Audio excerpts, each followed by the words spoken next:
Presiden Amerika Serikat Joe Biden bersih tegang dengan Perdana Menteri Israel Benjamin Netanyahu. Bahkan Biden juga memberikan peringatan keras kepada Netanyahu. Hal ini menyusul sikap Netanyahu yang dinilai semakin berani bertindak melawan musuh Israel terutama Iran setelah Biden tidak lagi mencalonkan diri di Pilpres Amerika Serikat.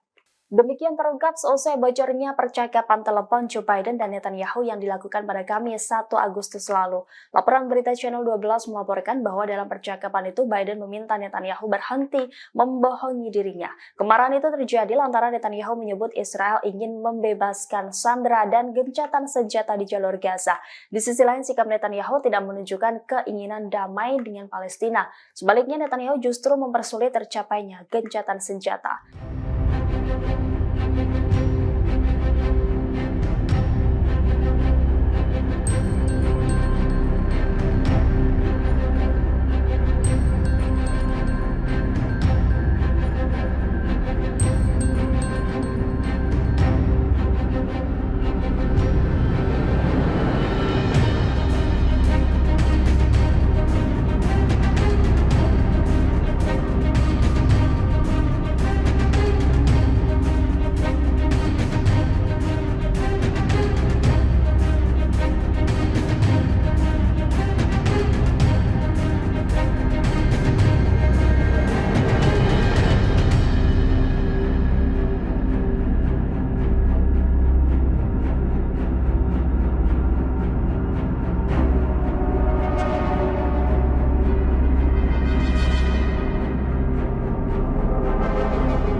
Download Tribun X sekarang, menghadirkan lokal menjadi Indonesia.